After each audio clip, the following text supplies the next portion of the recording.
eu acho que cada local tem a sua dor. E mudar dói também. Porque a situação está posta, de certa forma. E tem lugar que no planejamento dele para mudança, ele vai ter um custo natural. Por implantar alguma coisa melhor, tecnologia custa. Quando eu falo assim, muitos têm trazido isso como uma dor e falado, me ajuda, como é que eu movimento isso dentro da minha instituição? A gente tem falado muito sobre o retorno desse investimento. A gente começa a trazer inputs para dizer, olha o quanto tu ganha em quanto tempo. Acho que isso tem que ser colocado na mesa também. É claro ali para ele. Uma hora é claro. Agora é claro que a decisão é muito particular nesse processo. E a gente sabe que existem diversas dores em todos os lugares, mas os que já começaram a fazer percebem resultados bem bacanas de retorno sobre o investimento. Porque ele controla melhor a medicação que está sendo dispensada, ele não perde mais medicação por questão de validade, ele tem um controle efetivo mais na farmácia dele quando ele importou a tecnologia para esse negócio. Ele consegue controlar melhor a qualidade da assistência, ele consegue olhar muito para a segurança do paciente e do desperdício. Naturalmente, quando um hospital começa a registrar as intercorrências que acontecem,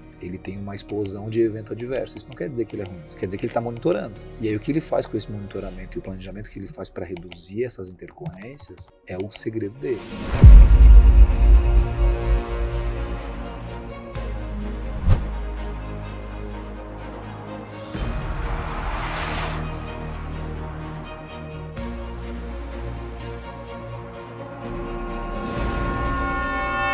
Senhoras e senhores, sejam muito bem-vindos a mais um Audazes Podcast. O podcast traz aqui para nossa mesa as maiores lideranças da saúde brasileira para que você que é gestor ou pretende ser gestor possa extrair as lições, os insights, ter passos claros para evoluir na sua trajetória no sistema de saúde para chegar no topo da saúde brasileira. Eu sou Rômulo Rocha, médico empresário, host aqui do Audazes Podcast. Tenho o prazer de ter aqui comigo ele, Michael Robert, meu irmão, meu sócio, meu conselheiro, melhor pessoa para me acompanhar aqui em todos os episódios. Seja muito bem-vindo, Michael.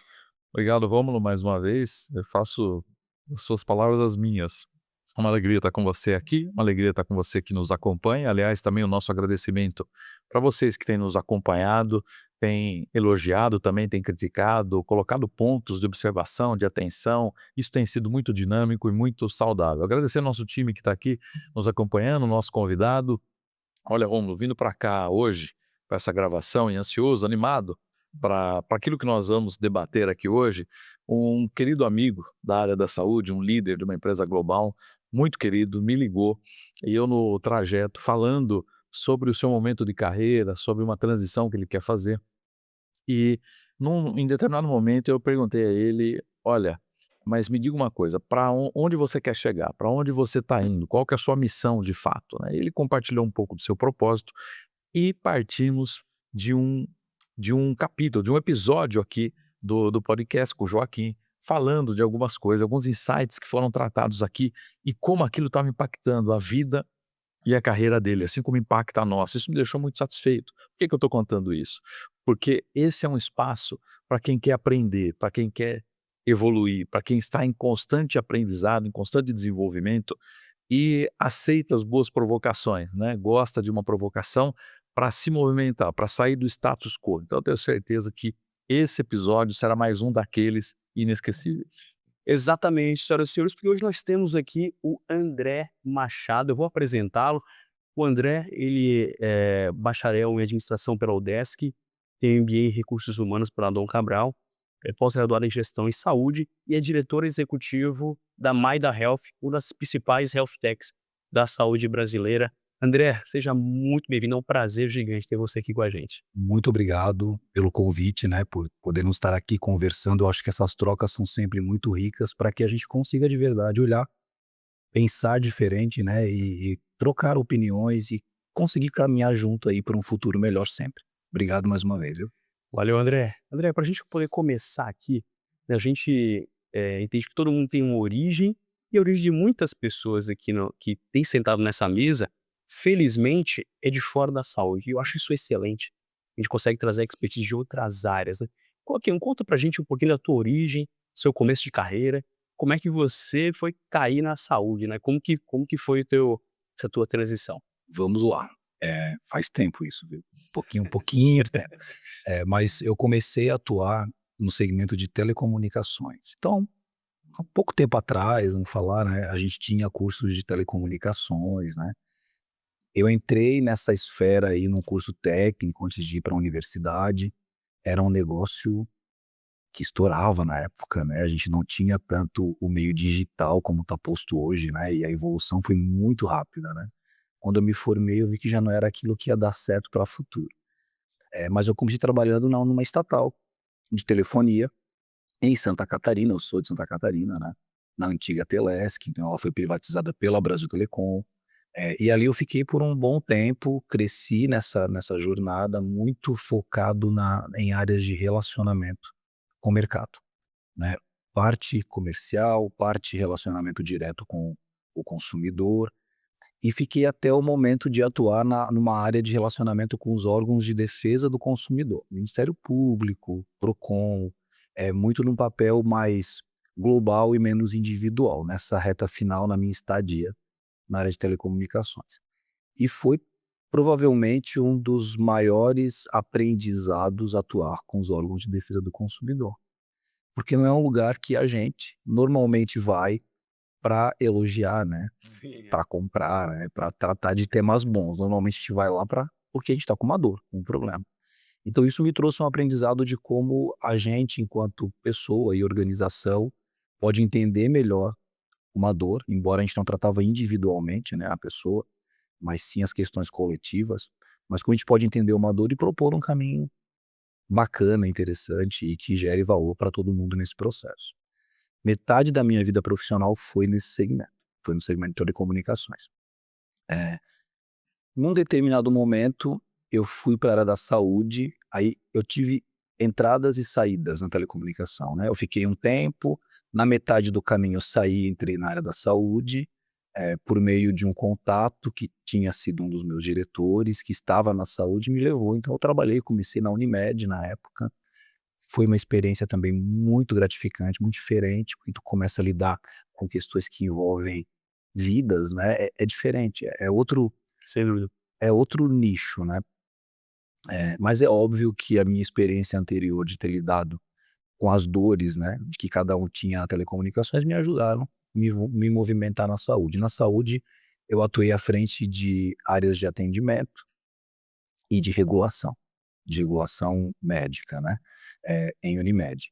Voltei para telecomunicações depois de um tempo, fiquei mais 4 anos, e aí nos últimos 12, a gente está em 2025, nos últimos 12 anos eu estou focado na saúde. Então lá por 2014, 2013, eu saí da área de telecomunicações, aí foi o meu primeiro momento de pensar de verdade, porque a vida estava me levando e eu vinha aproveitando as oportunidades que apareciam no meio desse caminho, né.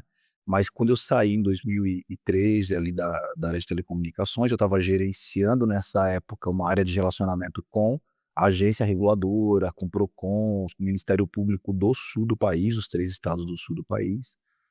Nesse momento que eu saí, eu parei para pensar para onde eu de verdade queria, onde, existia um propósito, que fosse genuíno e que pudesse me deixar satisfeito por deixar algum legado de trabalho, né, que não fosse simplesmente algo para ganhar dinheiro. Hum.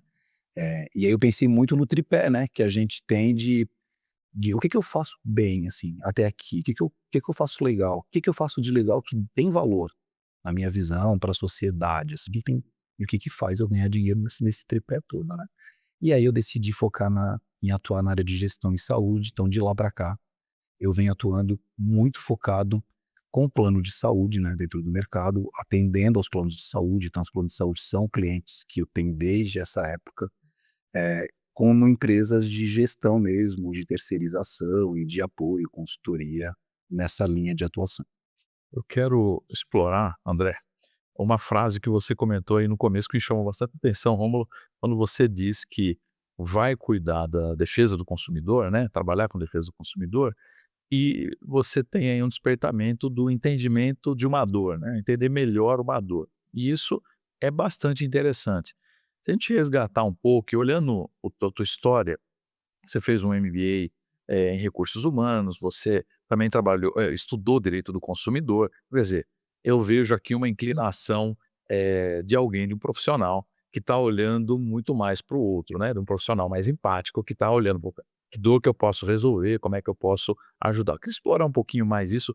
Isso veio contigo no início da tua carreira? É alguma coisa que você trouxe da família? Você observou nos seus pais? Como é que foi isso? Ó, hoje eu consigo perceber que eu sou uma pessoa extremamente relacional, extremamente. Então eu brinco internamente na empresa, aqui conhece a expressão de se sentir um pinto no lixo, assim? Eu brinco: "Ah, quer me ver como um pinto no lixo, me deixa na rua, no mercado, me relacionando, entendendo, né, construindo soluções que de verdade façam sentido para aquele negócio". Como eu estou numa empresa hoje, né, e vivi nos últimos 12, 13 anos em empresas que constroem soluções, para o mercado, né, entender a necessidade de não sair com algo pronto o tempo inteiro, entendendo que o que eu estou propondo é de verdade o que vai resolver os problemas da nação, né, é diferente, né, eu preciso ouvir, preciso entender, porque as necessidades são diferentes. Então acho que veio sim, mas não tinha uma clareza de que isso veio e de que nasceu, né, de que já tinha esse entendimento, mas se eu olhar pelo retrovisor, eu sempre vejo a minha linha de atuação, tanto social quanto profissional, muito nessa lógica relacional, muito nessa lógica de entender um pouco e de querer construir algo em conjunto, de ter uma crença de que a gente junto consegue fazer um caminho legal, um caminho massa aí para gerar valor de verdade, né, para não ser um negócio de que um vai ganhar apenas e o outro não. Então acho que vem provavelmente da criação que eu tive, das relações que eu fui, vivenciando no decorrer do meu crescimento, e foi muito fortalecido pelos caminhos que eu consegui entrar, assim, né, acho que eu tive muita sorte de entrar em negócios, porque eu não planejei, né, estar numa área de relacionamento com órgãos de defesa do consumidor, que naturalmente ninguém quer, porque vamos combinar que é dolorido, né, problema, né, só problema. E aí tu tá lá, de repente, tu aceita estar lá e tu vê que aquilo gera um aprendizado, mas porque historicamente eu quero olhar muito para a solução, muito para a construção, e não gosto de potencializar muito o problema, sabe. Então acho que isso vem sim, de criação, de crença e de experiências vivenciadas até aqui. Alguém especial aí, alguma situação especial que te inspirou?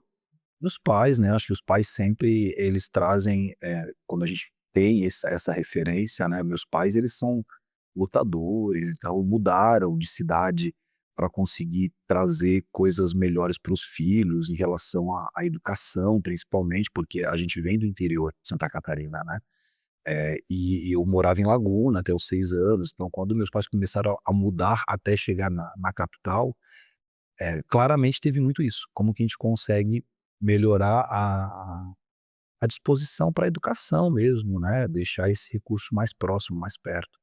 E os pais sempre tiveram meus pais sempre tiveram muito disso, né, eu não venho de uma família que, graças a Deus, que eu vi os meus pais potencializando tanto uma dor, um problema, eu sempre vi eles tendo isso, mas pensando juntos em como resolver e seguir e bora pra frente então, já que a gente convive com isso, já que a gente tem isso na mesa, vamos ver como que a gente resolve. Então foi com certeza o maior ponto de aprendizado, veio daí.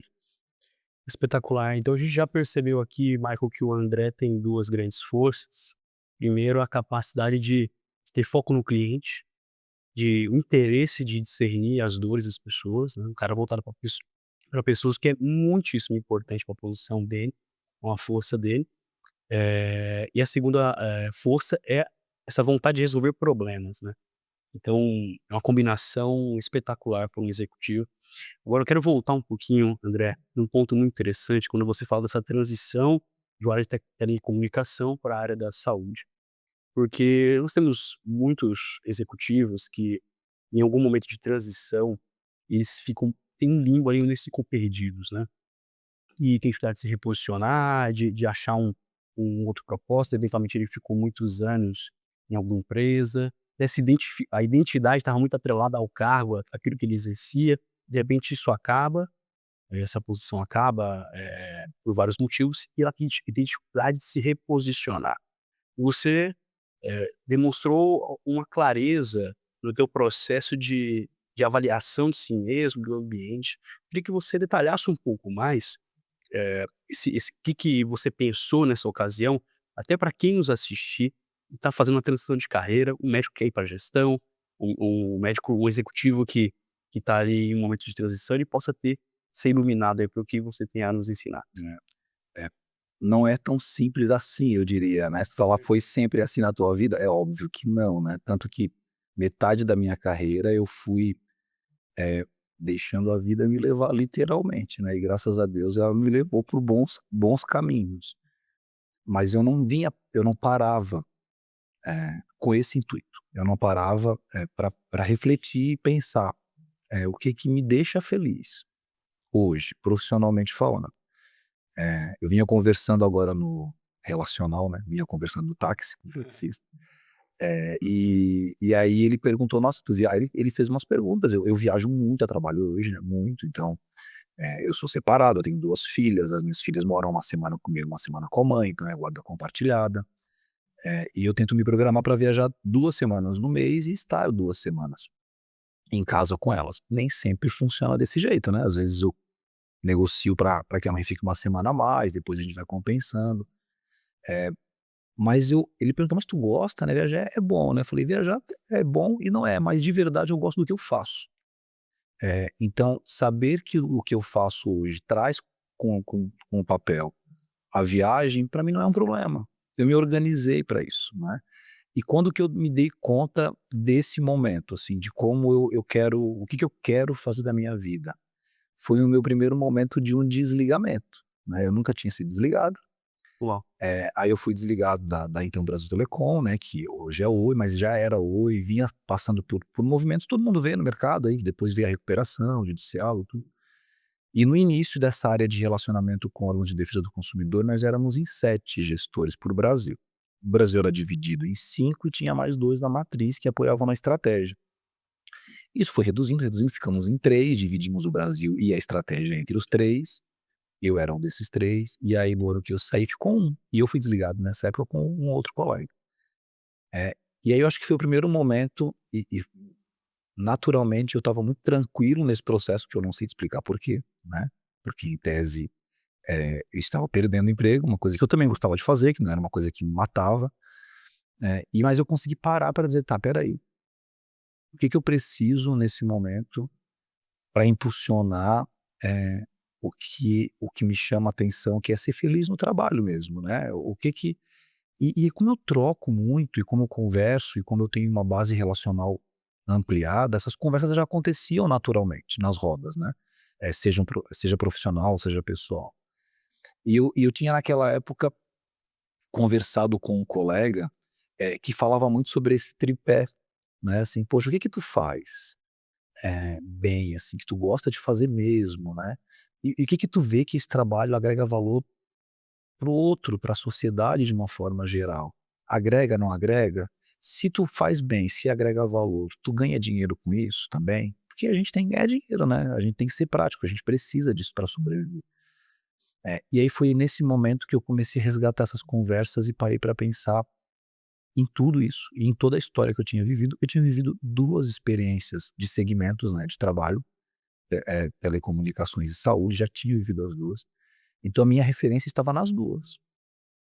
E aí, naturalmente e automaticamente, a minha mente me direcionou para pensar sobre as 2. Eu quero voltar para um segmento de gestão e telecomunicações, que também era amplo o mercado, não era escasso. Ou eu quero olhar para a saúde. Aí me veio um outro ponto, né, tem alguma outra coisa que eu gostaria de fazer nesse momento? Mas a saúde começou a me pesar muito nesse tripé, principalmente porque na saúde a gente tem um descompasso.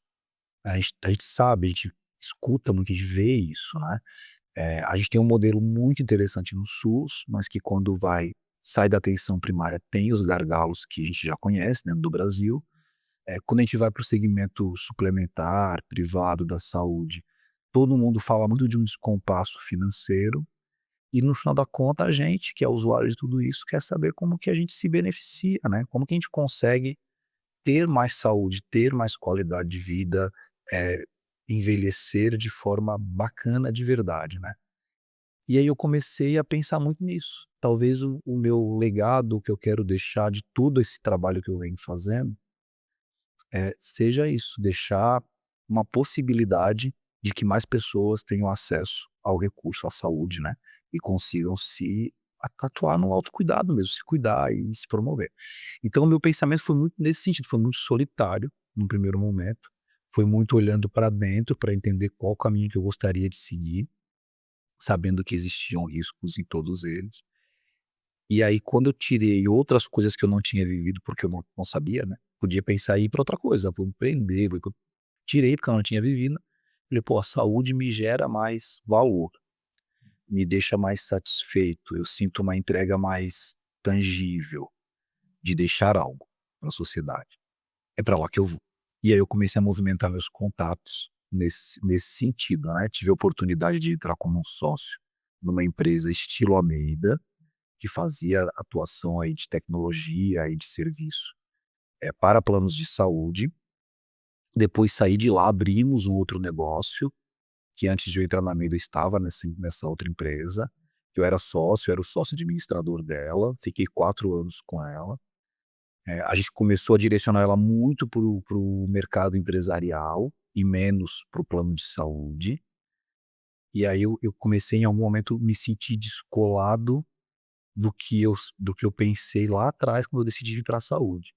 Atuar com empresa é bem legal, mas nós estamos no momento que as empresas contratam um plano de saúde e entendem que o trabalho de promoção, de prevenção, o plano de saúde tem que fazer, que não faz, direcionado assim para a empresa. Com certeza. E aí eu comecei aí eu fui pro meu segundo momento de reflexão. Vale a pena eu estar aqui? Isso gera também para mim o que eu quero de deixar de legado? É o que eu consigo fazer bem? Faço bem isso aqui? Não. Não é o que eu tenho uma bagagem para fazer tão bem, né? Então, saí, vendi minha participação, fiquei 1 ano lá, fase da transição, e aí era o momento que eu queria ficar 1 ano refletindo sobre. E aí eu fui para Maine. Sabático. Não fiz, tá? O ano sabático não aconteceu. Em fevereiro eu fui fazer um trabalho de consultoria para a Meida, tinha sido recém-adquirida pela MV, porque a Meida era da Apvida, né, na época. E aí quando eu vou fazer o trabalho de consultoria, eu rodo a empresa, uma empresa que tem 900 colaboradores, uma empresa que atende 19 planos de saúde. Aí eu fui visitar os clientes, e aí o coração bateu tão forte, era uma consultoria, né? O coração bateu tão forte porque voltou para aquele momento de é nesse lugar que eu consigo entregar alguma coisa diferente, assim, e as relações vão ressurgindo, reconecta. Com propósito. Né? Exatamente. E aí surgiu a oportunidade de continuar. Eu falei, pô, tá passando esse avião na minha frente, eu vou pegar, né? Se não der certo, eu saio, eu já ia ficar 1 ano parado mesmo, né? Se não gostarem, me tiram, tá tudo certo, tem 1 ano que eu ficaria parado, se eu não gostar, eu saio. E é um negócio que me deixa muito feliz. Então, essa reconexão acho que a gente precisa fazer sempre, né? Porque o automático tira a gente disso. A gente sente uma felicidade, uma falsa felicidade de dizer que a correria é algo bom, né? Parece que a gente se sente produtivo, né? Tu pergunta para alguém assim, como é que tu tá? Como é que tá teu dia? Nossa, tá uma correria, mas tu fala com uma felicidade no olho que eu fico até espantado, assim, sabe? Não deveria ser assim. A gente começou a explorar mais temas de saúde mental, aí Brasil afora, né? Para buscar esse equilíbrio, mas essa reconexão com o teu propósito, acho que a gente tem que parar, volta e meia e fazer, tá fazendo sentido? Eu tô conseguindo entregar o que eu quero entregar e entregar bem, entregar direito, né? Em valor, de verdade, para alguém isso que eu faço? E é óbvio, eu tenho falado isso o tempo todo, né? Me remunera também para eu estar aqui, porque senão a gente não consegue, né? Então acho que esse momento foi muito nesse sentido, sabe? E aí eu volto com isso, hoje eu cuido, eu me acho, de certa forma, equilibrado, né? Algumas pessoas acham que sou eu brinquei esses dias com um colega de trabalho, eu falei: "Eu sou bem tranquilo", ele: "Tu não é tranquilo, tu é acelerado". Eu falei: "Não, mas equilibrado eu sou", dele: "Não, equilibrado tu é, mas tu é bem acelerado". Mas eu busco muito me conectar com a parte espiritual, e eu estimulo muito os colaboradores que estão comigo hoje, cara, busca, independente da religião, né, acho que a gente tem que ter esse equilíbrio. O social pra mim é muito forte, né, então se eu ficar sem estar nas relações sexuais, eu piro de verdade, então eu me conecto com o social, com o espiritual e com a questão física, né, e mental. Eu busco continuar minha terapia regularmente e busco fazer atividade física. Eu tô em feira, né, tô numa feira acontecendo em São Paulo, e eu fui todos os dias pra academia, e eu brinquei também com o time, falei: "Olha, se eu ficar 3 dias sem ir, eu vou chegar aqui de mau humor que ninguém vai me suportar", porque eu aprendi a conhecer esses gatilhos que geram dentro do meu dia, né. aí é reconectar o tempo todo. Espetacular. E é interessante, Michael, que o André, ele teve uma clareza das paixões, ou seja, o que que move ele, desejo de ter impacto social no mundo, desejo de ter um legado, a conexão com as pessoas, as habilidades, ou seja, toda a questão de habilidade relacional, habilidade de resolver problemas e as oportunidades, né? Você por uma oportunidade, poxa, tem o setor de telecomunicações que, ok, tem seus desafios, mas na saúde tem muito mais desafio e também ela tem muito mais propósito ou tem mais facilidade de você encontrar um propósito da saúde, porque é muito voltada para quem precisa, tem alguma doença, algum desafio, né. Então, sensacional e interessante como você coloca, né, essa análise, evidente que ela é refeita ao longo do tempo, mas são princípios norteadores ao longo da carreira. Poxa, passa 2, 3 anos, como é que eu estou respondendo, como é que estou vivendo aquilo que eu discerni que é a minha tríade ou não. Então isso é uma lição pra gente, né, muitas vezes, a carreira se estaciona ou a gente cai em um momento de infelicidade e te esquece de seguir realmente aquilo que engloba nossas paixões, nossas habilidades e boas oportunidades. Espetacular. André, queria que você entrasse, no detalhe sobre a Maida, desde da dor que ela enxergou no mercado, até como ela está resolvendo isso, qual que é o momento atual da empresa. Vamos lá, a gente tem no mercado de saúde, e aí você é médico, né, você se apresentou no início, a gente vive um descompasso, né, e a gente tem eu vou falar muito do segmento da saúde suplementar, que é onde eu estou mais inserido, né, que vamos chamar de privado, né, mercado privado da saúde. A gente tem por um lado um recurso, né, a gente tem os planos de saúde aí que intermediam a relação entre os seus clientes, usuários, nós aqui, né, tendo plano de saúde, com os prestadores de serviço, com os consultórios médicos, com as clínicas, com os hospitais. A operadora ela está nessa relação, ela recebe o dinheiro do seu usuário, da empresa que contrata ela, e ela paga o prestador de serviço. É, a saúde evoluiu, como tudo, né? Então a gente tem hoje mais tecnologia embarcada, a gente tem medicações sempre saindo, né, para que a gente consiga ter uma expectativa de vida melhor, né? Acho que todo esse movimento, inclusive, mostra que a gente tem evoluído na expectativa de vida, né, na média de vida que a gente tem dentro do Brasil. O cenário que está posto, quando eu falo de descompasso, existe hoje um custo maior do que a receita, né, nessa administração. E aí, por vezes, parece que existe um conflito instalado mesmo, né? Como é que eu faço para controlar melhor, ou para tirar o desperdício, né? Eu tenho falado muito sobre desperdício, assim, tem estudos no Brasil que mostram que a gente desperdiça de recurso financeiro na saúde na casa dos 40 bilhões. É muito dinheiro, né? Você pode pensar, é muito dinheiro. Será que esse dinheiro não dava para ser utilizado para promover mais saúde para as pessoas? É claro que sim, né? Da onde que vem tudo isso, né? Então a gente vai, pô, tu vai fazer um exame médico hoje, tu vai no médico. Teu médico te pede uma bateria de exames. Aí tu fala assim, pô, não gostei muito desse médico, eu vou em outro. Aí outro médico te pede uma outra bateria de exames. Muitas das vezes, ou na maioria, os sistemas, de prontuário médico dos diversos consultórios que tem no Brasil, eles não estão ligados. A gente sabe disso, é um desafio fazer isso, inclusive, num país com a dimensão geográfica que tem, né, que é o Brasil. E aí eu vou e realizo, por vezes, num curto espaço de tempo, os mesmos exames, né. Eu estou, inclusive, me colocando à disposição de alguma intercorrência, dependendo do que eu estou fazendo. Isso gera desperdício.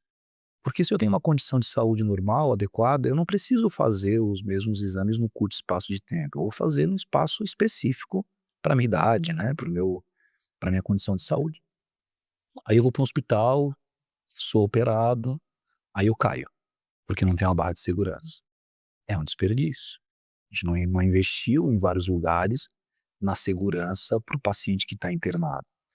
Então, combater esse desperdício e apoiar o sistema na sustentação é a proposta que a Meida tem hoje, né. E aí como que a gente faz isso? A Meida ela tem uma tecnologia, um sistema de gestão para planos de saúde, então, o plano de saúde ele precisa cadastrar o seu beneficiário, autorizar os pedidos médicos que vão surgindo, analisar as contas médicas e enviar para pagamento. Toda essa jornada de atuação, o sistema da Meida ele possibilita.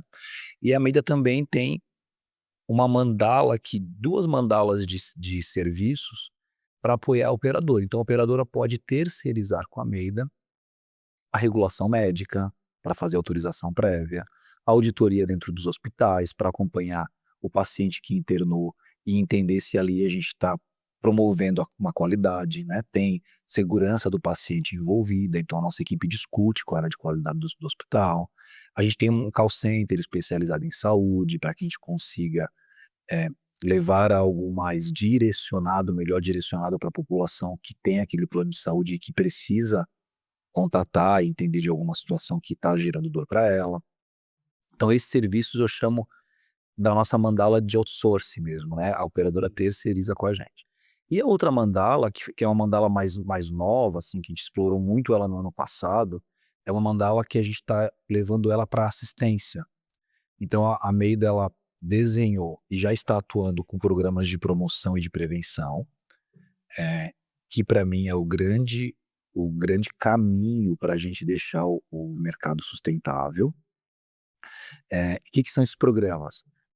A gente estratifica a carteira da operadora, identifica pessoas com doenças crônicas, a gente desenha a linha de cuidados, né, ou aperfeiçoa a linha de cuidado que já tem, porque o SUS já tem muita coisa pronta no Ministério da Saúde, e faz um acompanhamento para estimular a pessoa ao autocuidado. Porque a gente sabe que o maior volume de mortes hoje no Brasil é por doença crônica não transmissível, né? Morre mais gente do que morreu na época da Covid. E a gente deu tanta atenção, é óbvio que isso é bem diferente, né? O processo era uma crise respiratória, nunca tinha vivido isso e tal. Mas a gente vive muito mais óbito por doença crônica não transmissível do que viveu na época do Covid. São mais de 700 mil pessoas que morrem no Brasil. Porque descompensam, porque não sabem que tem, porque vão muito no pronto-socorro, mas quando vão ver tem hipertensão, tem diabetes. E são graves, né? Tem casos gravíssimos disso aí. Então a gente quer estimular o autocuidado nesse bloco. A gente vai atuar com telemedicina, já atuamos com telemedicina e nós vamos atuar com atenção primária à saúde, que é o bloco nosso da mandala. Então a grande proposta da Meida é de revolucionar a saúde, muito focada no apoio tecnológico. Então a gente nasce, a Meida inclusive, o nome dela a Meida é um distrito de Londres, onde a gente tem diversos avanços tecnológicos que saíram de lá, por isso que a gente traz esse nome para a companhia, é bem interessante mesmo.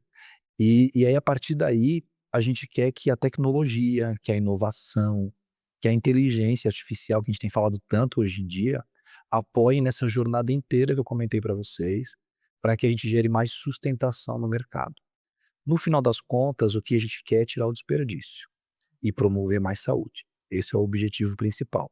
Ligados ao ecossistema da MV, né, que é onde a gente está hoje, que é a holding aí da companhia, a gente também pluga propósito, que é uma coisa legal. A MV tem um propósito genuíno de transformação digital, de colocar o paciente no centro do cuidado, né? Então, todas as jornadas de soluções que ela oferece, seja por produtos da própria MV, seja por empresas que ela vem adquirindo para completar a jornada, tem o propósito de deixar isso mais completo, de trazer o paciente para o centro e de promover digitalmente uma transformação na saúde. E a Meida se pluga nisso também. Então a Meida está disposta nesse processo a atuar. É óbvio que o nosso cliente principal é o plano de saúde, né? É para quem a gente oferece hoje o serviço, mas nós já estamos aí atendendo nesse momento aproximadamente 10 milhões de vidas dentro dos clientes que estão com a gente, das operadoras que estão com a gente, com todo o processo que eu comentei com vocês ou com um pedacinho dele, com umas soluções mais modulares. Espetacular, sensacional. Eu quero explorar um pouquinho mais esse tema do desperdício, porque eu entendi que esse é um eixo central da Meida, né? Combater o desperdício na saúde. Mas se a gente pensar aqui, o doutor Romo, esse tem que ser um eixo central da carreira, da vida de um médico, de um líder, então, nem imagine, né?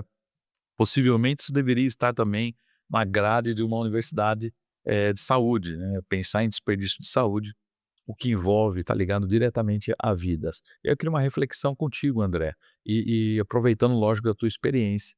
e também desse propósito que você tem. O que que você, no teu entendimento, enxerga como maior barreira no Brasil para o combate ao desperdício na saúde? Nós podemos pensar que isso está dentro de um aspecto cultural, é um aspecto mais político, talvez seja um aspecto de regulamentação. O que que nos impede, sendo que nós temos dados críticos, como você citou, o que que nos impede de melhorar, de avançar significativamente em escala a eficiência na saúde? Para mim a grande barreira, né, o grande gargalo, o inicial é a questão cultural. E aí a gente não eu não vou julgar certo e errado, eu acho que as coisas são dispostas no decorrer do tempo pelo que a gente tem de recurso para fazer, né, ou como a gente tem de recurso tanto financeiro quanto educacional, quanto de conhecimento de frentes de atuação mesmo. Mas a gente nasce no sistema de saúde, fazendo movimentos, né, depois de um certo tempo, onde a gente paga pela utilização, né. Então hoje nesse mercado, como que é feito o pagamento da utilização do serviço? Pelo que foi usado, né. Então quanto mais eu uso, mais eu recebo, né, quanto mais eu gero Do prestador. é, que é um modelo de pagamento que a gente chama de fee for service hoje, que a maior parte dele está instalado assim, mas que acho que ele serviu para um momento e que para hoje ele não serve mais. Em paralelo a isso, quando eu falo de questão cultural, a gente não foi educado a olhar para a promoção. O indivíduo, se tu perguntar como que o indivíduo cuida da sua saúde, quando a gente é mais novinho, né, eu fui me despertar para olhar para a saúde com 33 anos, vai, por aí. Então quando eu era mais novo, eu não tinha cuidado com a saúde, com a alimentação. Naturalmente, o que a gente vai fazendo com a gente no decorrer do tempo, é o que a gente vai ser na nossa segunda metade da nossa vida, né.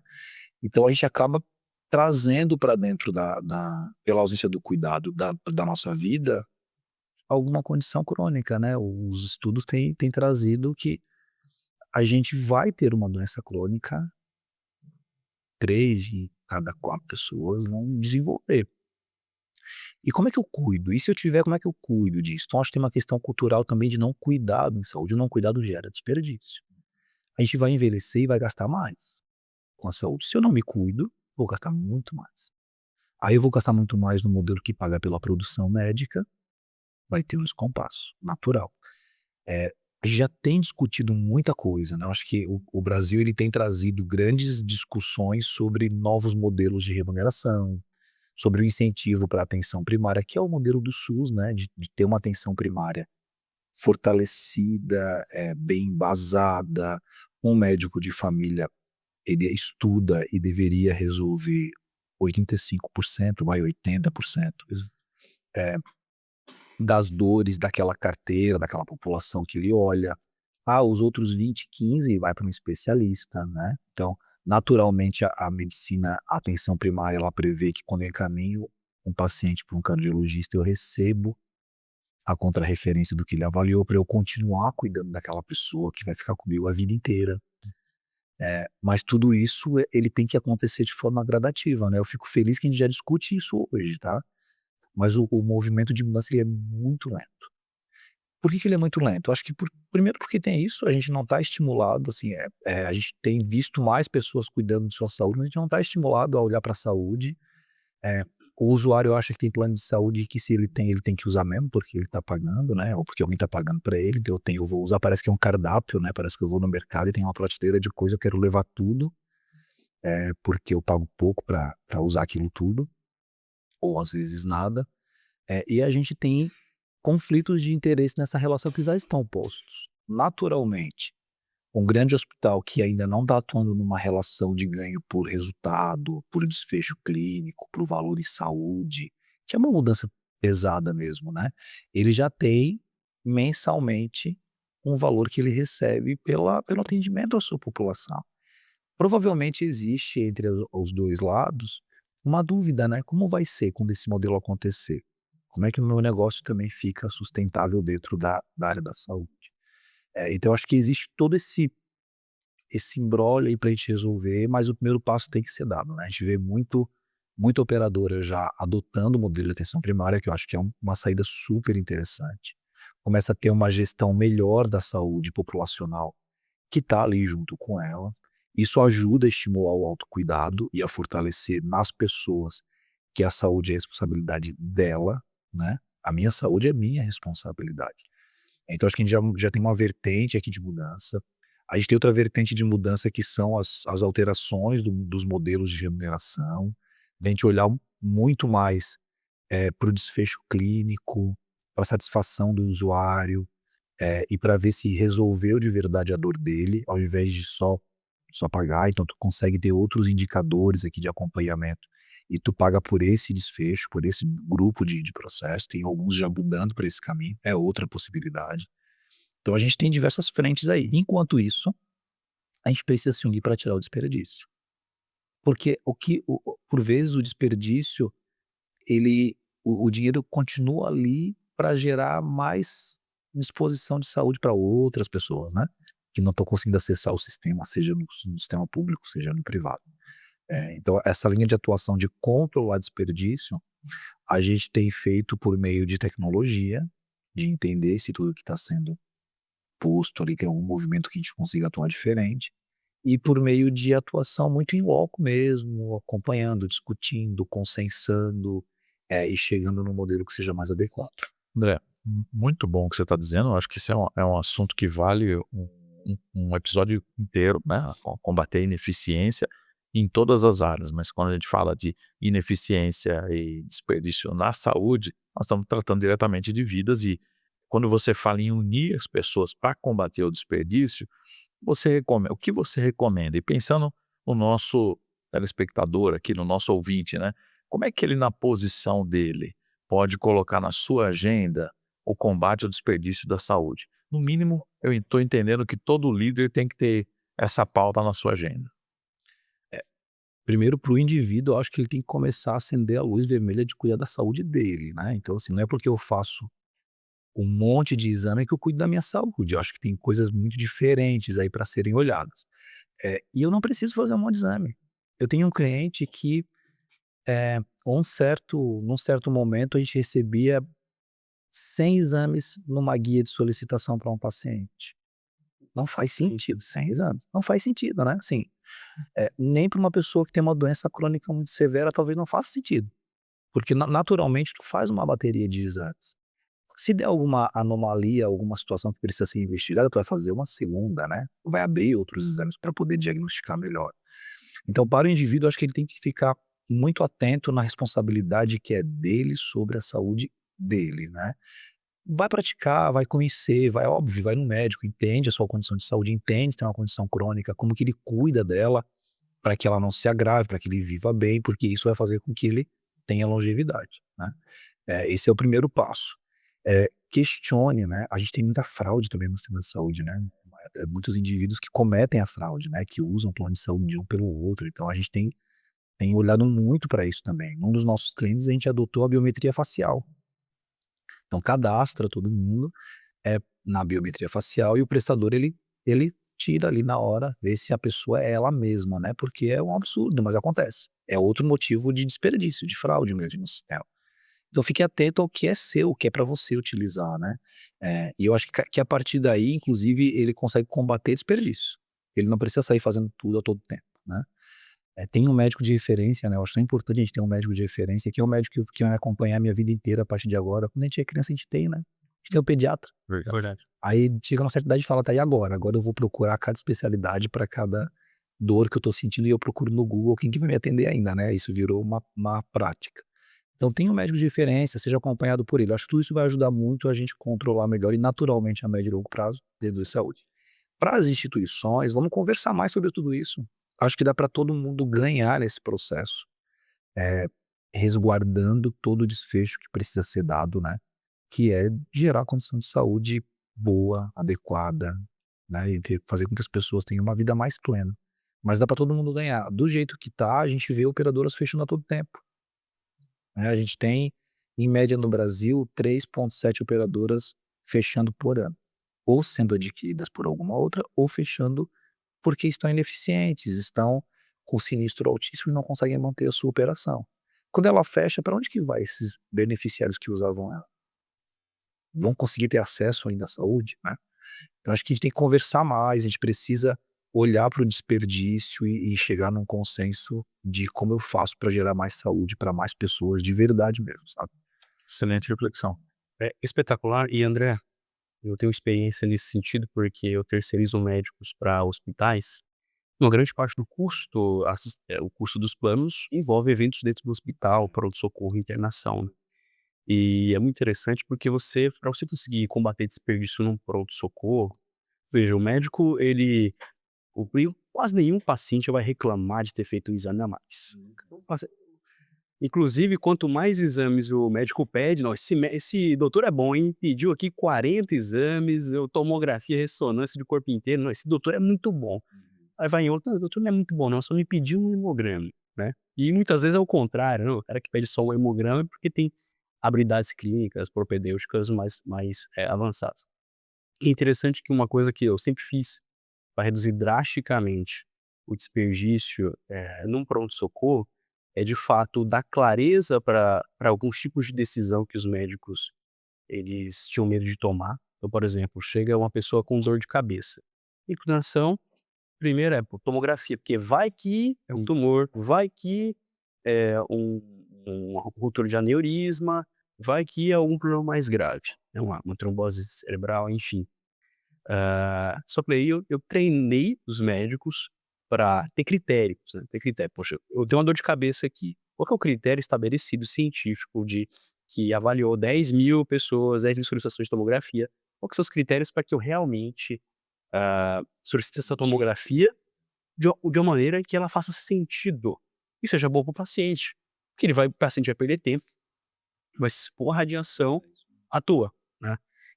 Então acho que um ponto importantíssimo é a gente conseguir qualificar, como você sempre fala, mas a tomar de decisão com critérios que sejam validados cientificamente. O segundo ponto é a própria narrativa, né, pro profissional, porque o médico, poxa, eu preciso me sentir seguro e ok, aí a liderança tem que dar muito suporte para ele em relação à segurança. E segundo, entender o que o profissional ganha, né, o que o médico ganha num pronto-socorro quando ele é mais eficiente. Um dos que precisa ter, e precisa ser. Um dos maiores benefícios é você ter uma menor carga de trabalho, porque cada exame que eu peço, eu dobro o atendimento. E até remuneração, né? Num dos locais que eu trabalhei com atenção primária, a gente pagava um adicional ao médico pelo desfecho clínico da carteira que ele cuidava. Espetacular. Porque a gente sabe que o médico, ele tá ali disposto, né, para atuar naquela dor, deixar aquele paciente numa condição de saúde melhor, a gente sabe disso. E qual que é o recurso que eu dou para ele, inclusive, para que ele consiga fazer isso, né? Então, acho que tem que mexer nos modelos que a gente falou de remuneração. Ele não pode receber por produção para atender em 5 minutos um paciente e, além de tudo, tem que registrar as coisas no prontuário. Olha que loucura, né? O que a gente criou dentro do sistema. Ele precisa estar disposto a olhar, ouvir, a entender. A gente falou muito disso aqui, né? Como que eu olho para a dor do outro? O médico é o profissional que talvez mais faça isso hoje. Como é que eu possibilito ele, como é que eu dou recurso para que ele faça isso bem? A gente lançou agora, na feira, se me permitam rapidinho, a gente lançou uma IA de transcrição. Tem Excelente. uma Alexa, fazer propaganda para Alexa, né? Uma caixinha aqui de som, onde eu converso e o médico, durante o atendimento, que ele está falando com o paciente, ela está transcrevendo para o prontuário, nos campos estruturados, tudo o que eles estão discutindo. Eu tiro do médico a responsabilidade de parar o atendimento para registrar, que leva tempo, 80% do tempo. que é um absurdo, né? Então a gente traz isso. E aí a gente foi demonstrar ela, a gente bota ela numa UTI, por exemplo, onde eu quero dizer, olha, teve uma intercorrência. E ela vai lá e já abre a aba específica da intercorrência e diz o que aconteceu. O paciente tem alergia à medicação XPTO. Ela abre lá na aba de alergia do prontuário e já bota quais são as medicações que ele tem alergia. Então a gente pode trazer mais recursos, a gente pode usar muita tecnologia para apoiar nesse processo, para deixar o médico muito direcionado para o papel que ele estudou a vida inteira, né? Que é atuar na questão da doença, da dor e de promoção mesmo da saúde. Agora a gente precisa se movimentar para esse lugar. Eu acho que já tem mais iniciativas, tá? Mas a gente precisa acelerar, na minha opinião, porque a gente tem que melhorar isso urgente para não deixar esse descompasso e viabilizar a entrega de saúde para a população. Sem dúvida. E observar um planejamento, né, André, Rômulo, porque como todo negócio, todo líder precisa planejar, né? Se a gente olhar para a arquitetura, né, de uma organização, se a gente observar uma arquitetura da organização de saúde, ela começa pelo planejamento, né? Eu planejo, organizo, eu executo, eu lidero, eu monitoro. Se não seguir esse ciclo, naturalmente, há um descompasso que você tem repetido aqui, né? Há um descompasso da eficiência e gerando maior desperdício. Então, um cuidado com o planejamento, para quem nos ouve, é importante, né? Para onde que nós estamos indo? Como é que nós estamos construindo cada etapa daquilo que eu estou executando na posição que eu estou, né? Como um líder de saúde, como um empresário, como que eu trato isso dentro do meu negócio? Quais os indicadores que eu vou perseguir no decorrer do meu processo de trabalho aqui? E, naturalmente, vão entrar indicadores que ajudam, contribuem com a performance e com a eficiência, né? Você não vai ter desperdício de estoque de produto, você vai cuidar da logística, da movimentação de produtos, em uma série de situações, até chegar a exames, para que possa haver maior eficiência, né? Muito bem colocado. Essa é uma pauta importante. Com certeza espetacular. André, a gente falou muito aqui do ponto de vista de combate na eficiência no horizonte do indivíduo. Isso é profundamente desafiador, né? Acho que o principal papel da tecnologia é facilitar isso, é ser um ajudador, que envolve concepções de mundo, valores, né, em disciplina individual. Isso é um desafio gigante da saúde, que é onde talvez um sistema onde mais o comportamento do indivíduo ele impacta em toda a cadeia. Veja, um paciente que não adere a um medicamento para pressão, tem um AVC hemorrágico, tem que ser operado, UTI, enfim, toda a consequência gigantesca em termos de sinistro também, de custo do sistema por um comportamento eventualmente simples que o indivíduo não conseguiu ter, o mesmo diabético lá que não toma medicação ou não faz a dieta. A gente trabalhou a variável também das instituições, combate a fraudes, modelos de remuneração. Queria, aproveitando que sou um cara de tecnologia aqui, quando você olha o horizonte de planos de saúde no Brasil, nós temos um cenário muito heterogêneo. Você tem planos com milhões de vidas, ultramodernos, você tem planos que são de mercado, listados em bolsa, você tem planos sem autogestões, tem planos de servidores públicos. Você olha o panorama do sistema brasileiro, né? Tem as cooperativas, as Unimedes, enfim. Você olha esse panorama de planos, em termos de digitalização, em termos de maturidade tecnológica. Como que você está enxergando os planos de saúde hoje e quais são os caminhos, as prioridades para a gente avançar na gestão dos planos? Excelente. Eu acho que a gente ainda tem uma maturidade baixa na transformação digital. Eu ainda vejo em alguns lugares recebimento de conta no papel. Super frequente. Não é pouco, né? Mas na etapa final já, né? Então, veja, já existe a lógica do uso do sistema no segmento privado suplementar há bastante tempo. E aí ainda assim eu recebo lá no final, a conta já foi administrada, auditada, consensada, por exemplo, no hospital, mas recebo um papel para fazer a análise final de regramento. É complexo, né? Zero digital nesse processo. Qual que é a lógica que a gente tem pensado falando na transformação digital? De olhar muito para o paciente no centro do cuidado. E aí eu preciso que ele entenda que o prontuário é dele, mas que ele pode disponibilizar isso para todas as esferas da saúde. Eu preciso integrar, né, hoje o que existe no mercado. Dentro do... Eu vi, né, eu vivi uma experiência no ano passado, quando eu entrei no ecossistema, que dentro do ecossistema da MV foi pensado nessa lógica. Então, o hospital que hoje tem MV e que está usando uma certa aplicação onde o beneficiário, o usuário final tem um aplicativo que consegue ver, né, as suas coisas. Quando esse mesmo usuário vai no hospital do SUS que também usa uma aplicação da MV, tudo está registrado na palma da mão dele. Se ele for no médico, em qualquer médico, e dizer, deixa eu te mostrar meu prontuário aqui, por tudo que eu fui 3 vezes no pronto-socorro por um descontrole de uma doença crônica. te mostrar o que já foi me indicado aqui e o médico ter isso na mão, o médico não vai precisar repetir alguns exames, tu concorda? "Ah, tu já fez aqui, aqui", me mostra o que tu já fez. É um caminho que está iniciado no Brasil, mas a gente tem que dar uma acelerada. Então acho que colocar o paciente, pensar em soluções, onde de verdade a gente coloca o paciente no centro do cuidado, muda o jogo.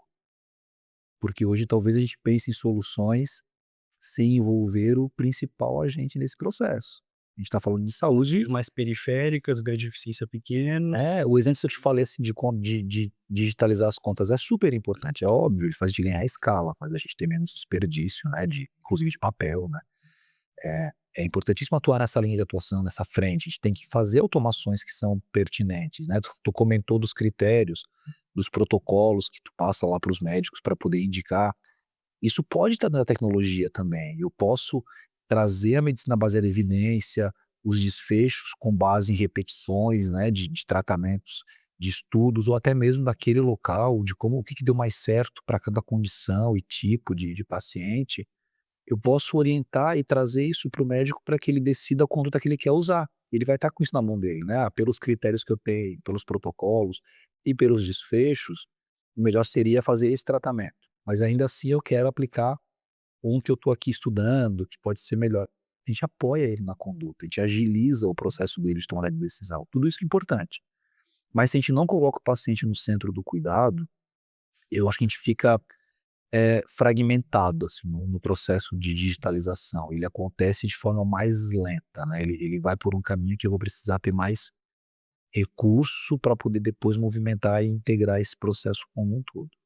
Porque isso no Brasil hoje ainda está muito pouco explorado, eu diria, sabe? A gente traz pouco o paciente para o centro e para entender como eu conecto todos os stakeholders hoje que se envolvem na saúde dele.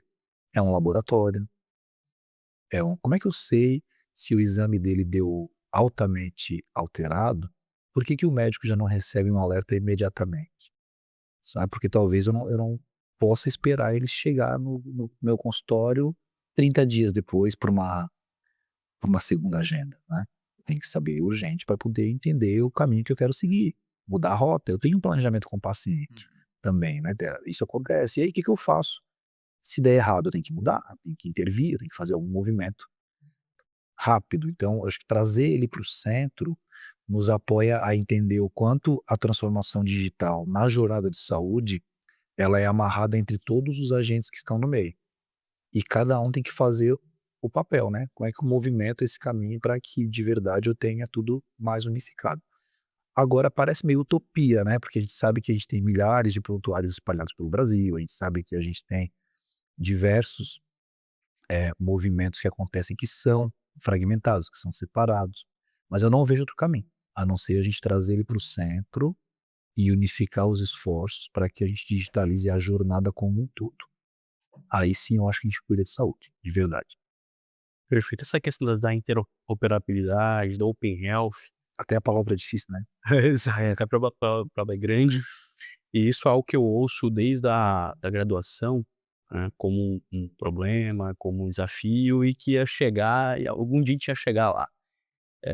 Quão perto você avalia que a gente está de efetivamente ter uma interoperabilidade real que gere esses ganhos de eficiência, que estão menos atrelados a instituições que já são digitalizadas. Eu fiz exame em tal instituição, eu aqui em um outro hospital da mesma instituição, ou mesmo sistema um hospital com o mesmo sistema, ou seja, algo realmente aberto e que converse com o sistema inteiro. Quão perto a gente está disso Já e tem que falta. né? Eu acho que a gente já tem algumas práticas direcionadas para isso. A gente fala há muito tempo sobre isso, acho que a gente começou a fazer na prática algumas aplicações testando como isso ia se comportar. Esse exemplo que eu te coloquei, que eu vi dentro da MV, é um pouco disso, embora ele não seja global, né, porque quando eu vou no hospital que não tem MV eu não vou enxergar, né, esse processo ainda.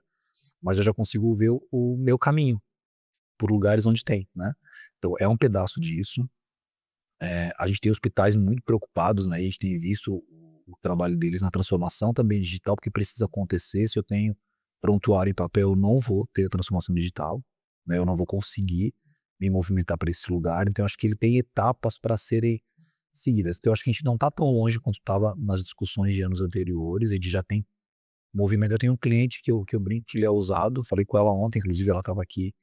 Falei, você é ousada demais, assim, porque ela lançou um comunicado que vai acessar o prontuário dos pacientes para fins de olhar para promoção e para prevenção. É claro que ele assinou o beneficiário que ele libera o acesso ao prontuário, mas ela depende que a rede possibilite isso, né? Então ela está usando um recurso de conector para tentar trazer dados de resultados de alguns exames, para poder direcionar um cuidado de saúde mais efetivo para cada grupo de pessoas que está em determinada situação de saúde, né? Cada condição. Então a gente já vê alguns movimentos acontecendo, assim, a gente briga ainda um pouco por isso, né? Porque a gente, embora a gente saiba que não tem hoje, que tem hoje uma legislação que diz, né, o próprio Conselho Federal reforça muito e certo, faz muito certo sobre isso, de que o prontuário é do paciente, ele que tem que autorizar a liberação, não posso sair por aí, tem dado sensível, né, tem LGPD, tem compliance, tudo envolvido.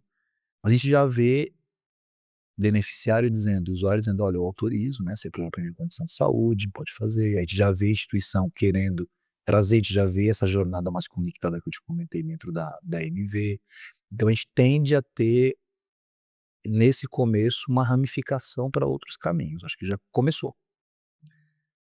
O que impede para mim é a diversidade que existe, né, nessa dimensão do Brasil, né, a gente tem uma diversidade tecnológica implantada nos locais, a gente ainda tem culturalmente, um apelo para alguns lugares onde tem papel, né, então acho que cada um tem que começar dentro da sua casa, olhar para a transformação digital, para ver como que isso pode me ajudar no decorrer do meu processo aqui dentro de casa.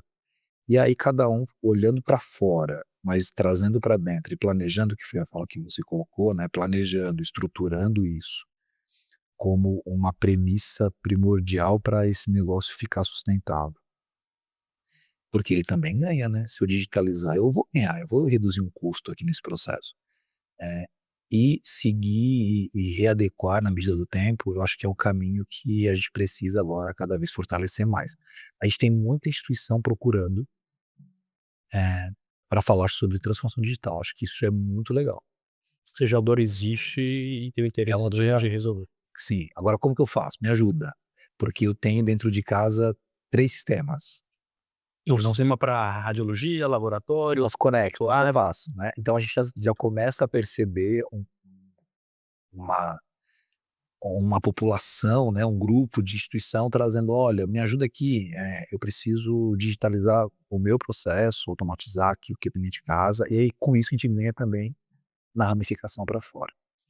Agora, eu faço uma provocação, André. Você é que dirige uma grande corporação, né, e sem dúvida olha com bastante, responsabilidade para a eficiência. Nós estamos debatendo uma solução complexa, né, pulverizada, difícil de conectar, de escalar, de gerar um efeito prático no meu entendimento.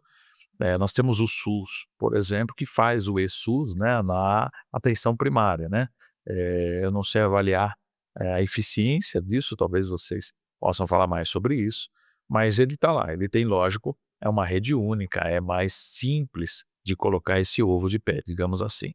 Agora, se a gente olhar para o mercado de forma mais ampla e pensar no mercado privado, não são os grandes líderes que podem fazer essa transformação?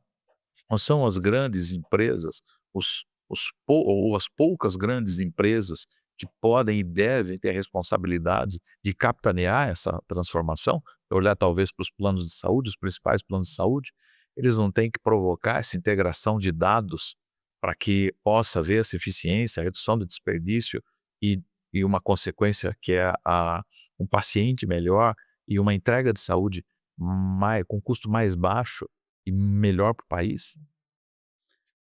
O SUS é um Eu quero dizer, na minha provocação, é o seguinte: será que não estamos democratizando, muito a responsabilidade? É uma provocação. eu acho que cada lugar o SUS primeiro tem um exemplo que tem sido estudado por outros países, né, principalmente na atenção primária, porque eu acho que a gente tem os gargalos do SUS na atenção secundária, terciária, mas a atenção primária ele conseguiu de verdade fazer um movimento interessante, né. No privado eu acho que cada local tem a sua dor, né, e mudar dói também, gera uma dor. Porque a situação está posta, né, de certa forma. E tem lugar que no planejamento dele para mudança, ele vai ter um custo natural.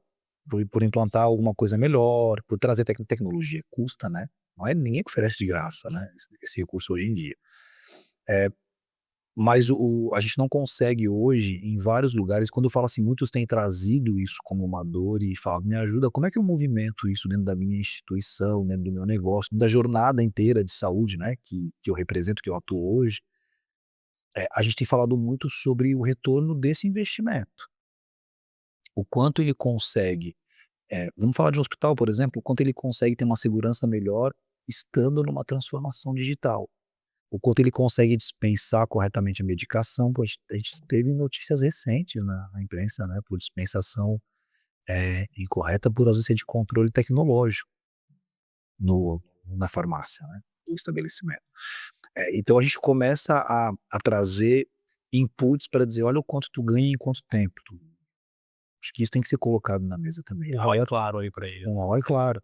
Agora é claro que assim, eh, a decisão é muito particular nesse processo, né, e a gente sabe que existem diversas dores em todos os lugares, mas os que já começaram a fazer, já percebem, resultados bem bacanas, de retorno sobre o investimento.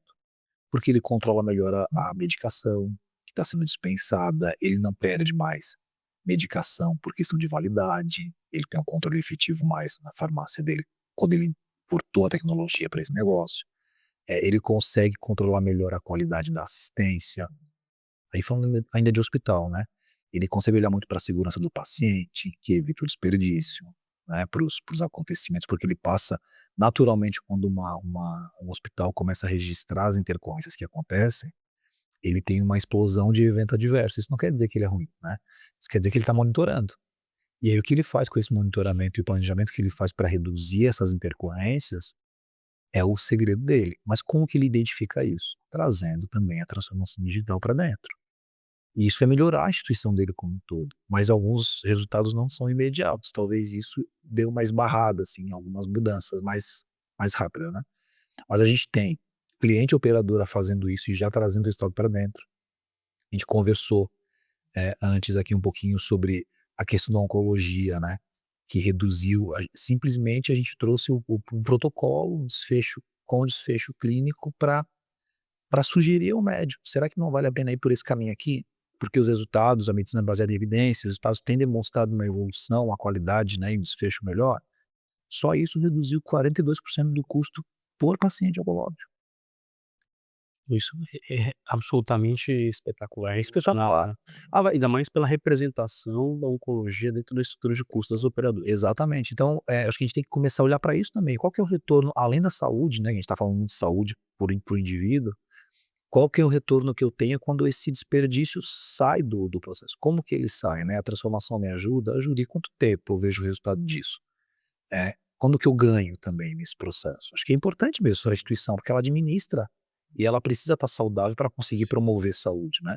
Então acho que uma das principais dores é não enxergar talvez isso com clareza, assim, como que o que isso vai trazer de ganho significativo para minha instituição e para essa entrega de valor e saúde que a gente tem falado aqui.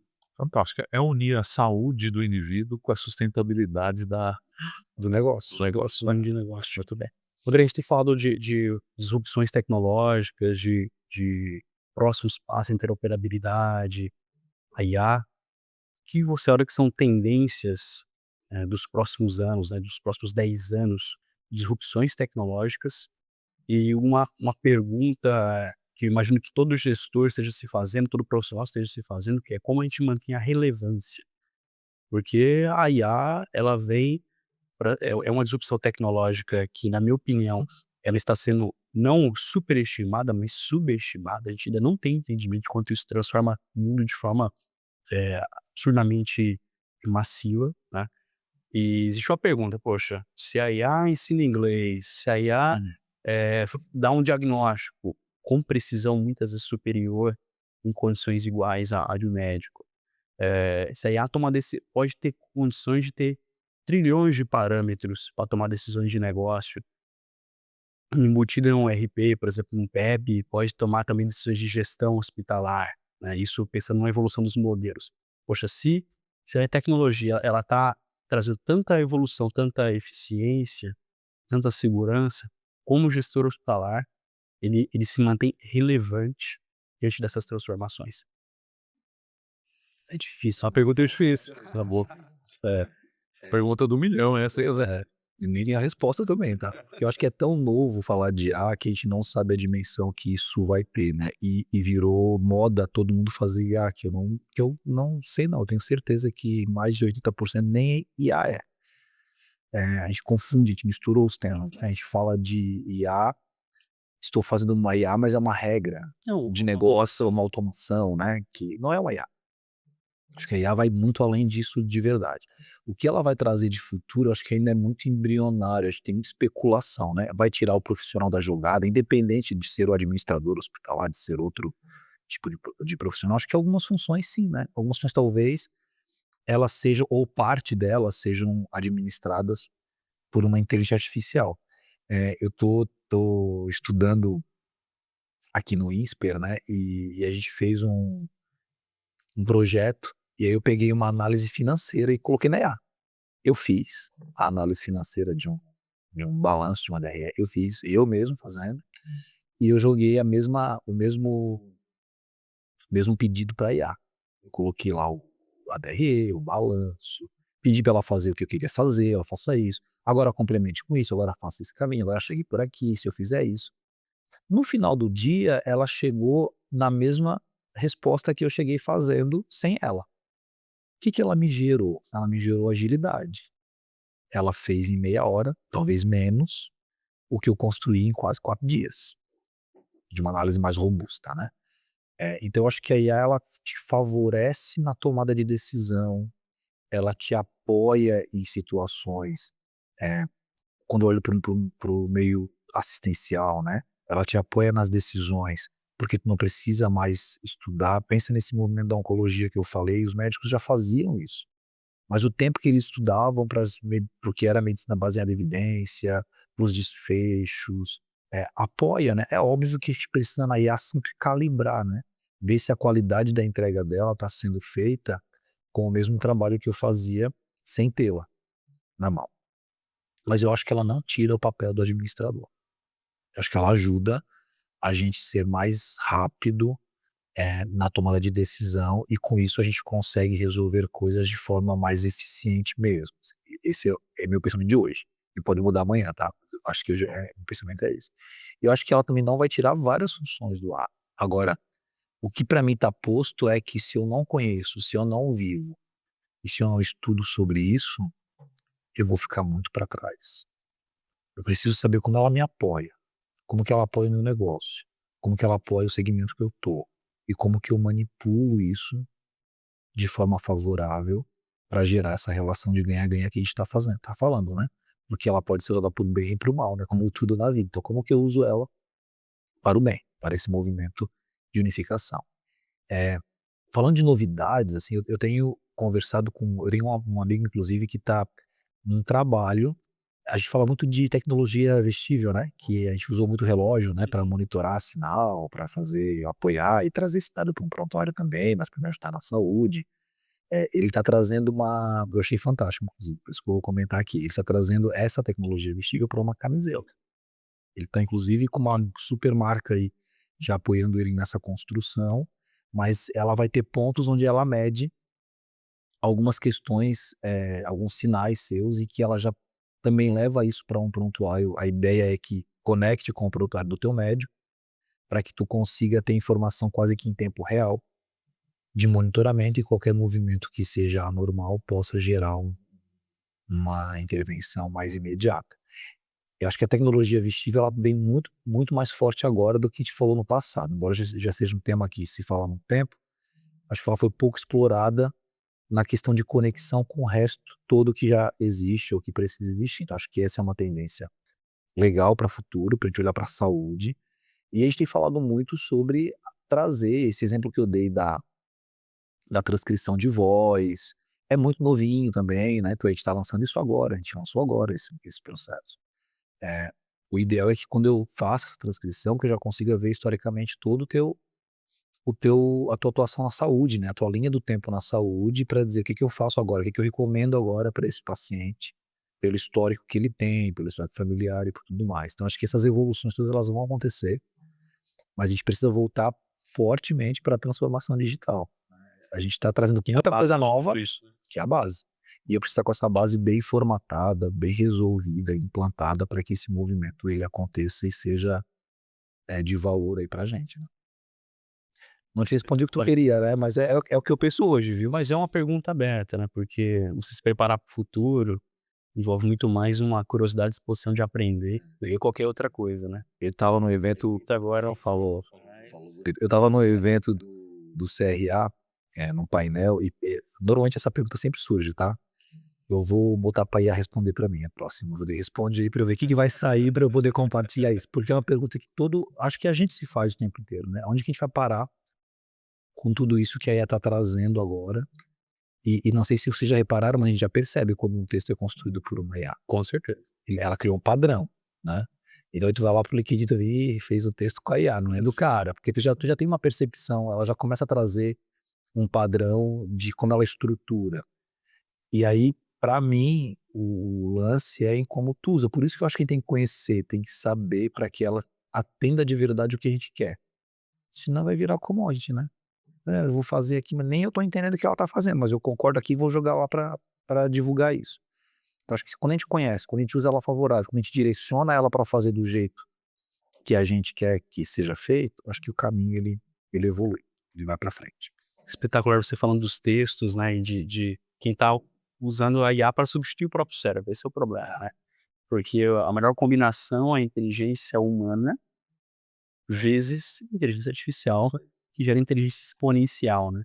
Mas eu brinco que nessa equação de interação inteligência humana multiplicada por inteligência artificial, a ordem dos fatores altera o resultado. Porque quando a gente coloca a IA antes da inteligência humana, você também tem o IE, mas não é inteligência exponencial, é irrelevância exponencial.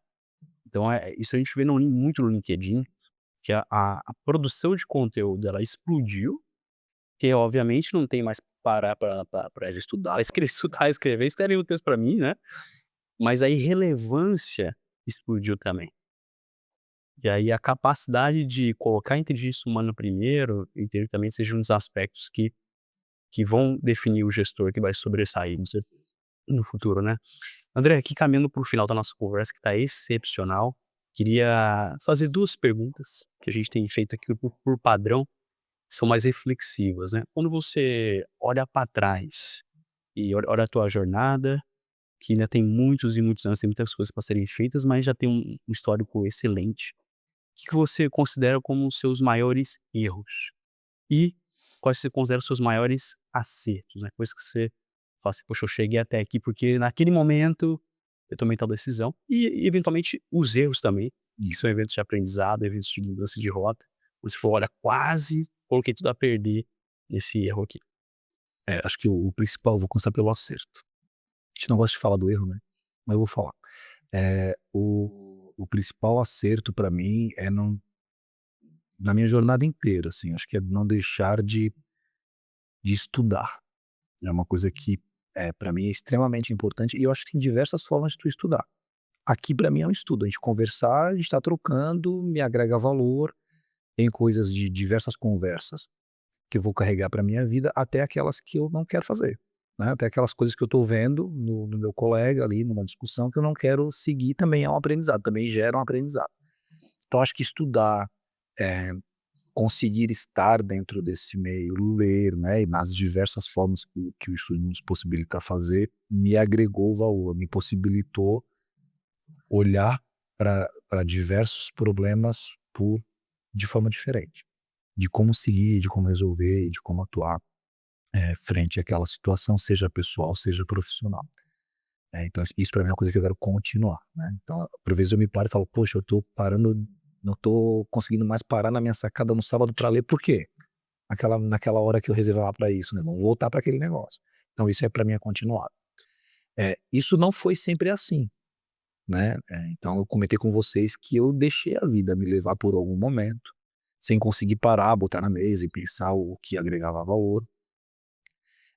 E eu não falei desse estalo, mas há uns 13 anos, quando eu voltei para a saúde, eu conversei com uma pessoa que não está mais com a gente, era uma consultora da empresa que eu tinha uma pequena participação, e ela me trouxe muito isso, né, porque ela falou: "Eu percebo que tu tá muito disposto, sempre conversando muito, né, com as pessoas, mas o que de verdade tu tá ouvindo e transformando em relevante para tua vida, assim, né?" E eu acho que antes daquela conversa, muita coisa eu escutava, mas não ouvia, ou não queria, ou eu achava que o meu jeito de atuar era o que deveria ser, né, sem considerar uma opinião de alguém que já viveu uma história, que já tinha uma história, que já viveu uma situação independente da idade, e que já teve um caminho bom ou um caminho ruim com a decisão que tomou, né. Então, por conta disso, eu acho que eu tomei decisões erradas de diversas vezes, na vida profissional ou na vida pessoal. Então hoje eu costumo trocar mais, eu costumo explorar mais inclusive um problema que eu tenho, quando eu quero dividi-lo, é claro, né, para poder ouvir os outros sobre aquilo e ter uma ajuda, pelo menos a minha terapeuta escuta sempre, coitada. Mas para me dar uma ajuda de por qual caminho seguir. Então acho que esse não ouvir lá atrás e deixar o movimento acontecer naturalmente, porque eu só vou seguindo, me gerou algumas decisões erradas, que provavelmente influenciaram a vida de pessoas também, de forma errada. Espetacular. E essa humildade de reconhecer o erro é a marca de que realmente se evolui na vida e realmente tem legado, né. A marca dos grandes líderes. Exato, né, que é a vulnerabilidade, um líder que só tem certeza e nunca errou, ou não fez nada na vida ou não é um líder, então realmente é muito relevante. André, eu vou partir aqui para as nossas considerações finais, passar a palavra para o Maico, depois para o André e eu encerro aqui o nosso episódio de hoje. Legal, Romulo. E que bate-papo saudável, que momento de aprendizado aqui. Eu acho que daria para a gente duplicar o horário, com tantos insights importantes que a gente teve aqui. Mas eu destacaria, na primeira etapa aqui do nosso bate-papo, o André colocou algo de fundamental importância para a vida, para os negócios, para a vida. Que talvez eu convido a quem está nos assistindo a regressar, né, ao vídeo e assistir quando ele coloca a questão da integralidade, né, dá uma ênfase para a importância espiritual, e não falando de religião, né, mas como é importante cuidar daquilo que fala diretamente com a nossa consciência. E isso me faz lembrar do Stephen Covey, né, que ele explica isso muito bem, né, que é isso que equilibra o físico, o emocional, o intelectual, mas que você cita aqui também nesse contexto que você compartilhou conosco. Então, dentre muitos aprendizados, eu queria destacar isso, a importância da integralidade. Aliás, o que nós buscamos muito na nossa sociedade, no Brasil, no mundo, mas no Brasil, é mais integralidade. Pessoas que agem, pensam, falam de forma mais integral. Elas consideram corpo, mente, emoções e espírito, né? E esse é um destaque que eu acho que vale para a vida, né? Então vale a pena repensar nisso. Espetacular, André. Eu quero agradecer, foi um bate-papo suave, tranquilo, né, e acho que a gente constrói muita coisa sempre que a gente troca mesmo, para mim é um aprendizado diário, por isso que eu comentei com vocês que eu me sinto um pinto no lixo quando tô conversando e no mercado, com o cliente ou com qualquer pessoa que esbarre aí na vida, e desejar muito sucesso aí para nós todos, né, e vamos cuidar da saúde, né, vamos cuidar vamos olhar para os 4 pilares, né, que a gente tem, que é o de saúde mental, o de saúde física, o espiritual e o social. Isso aí. Maravilha, André, muito obrigado por estar aqui com a gente hoje. Pra gente é um privilégio, porque para começar um grande aprendizado, né, eu sempre falo para o Michael que a gente poder trazer líderes como você aqui, ouvir em primeira mão, é um privilégio gigantesco e realmente aprimora muito a nós mesmos em primeiro lugar e a toda a nossa audiência. E esse episódio certamente vai impactar muitas e muitas pessoas. Parabéns pela trajetória. E eu levo hoje, Michael, muito do que você falou, da clareza de propósito, a clareza das habilidades, clareza daquilo que existe oportunidade e o quanto a gente tem um gargalo gigantesco de tecnologia que tem que ser resolvido com soluções como as empresas que você lidera, E o quanto que a gente ainda tem um caminho gigantesco pela frente de transformação e para fazer grandes coisas com tecnologia, com empatia, resolvendo problemas. Meus amigos, esse é o Audazes Podcast. Eu agradeço imensamente a sua audiência. Quero deixar um convite para você para fazer parte do Hub. O Hub está reunindo as principais lideranças de saúde do Brasil e quem tem interesse em evoluir como um gestor na saúde é o lugar para você. É impensável hoje você desejar se aprimorar como gestor e não estar no Hub do Audazes e não estar assistindo o nosso podcast. Então, inscreva-se na descrição do link. Nos siga nas redes sociais e, como eu sempre digo aqui, que nunca te falte audácia.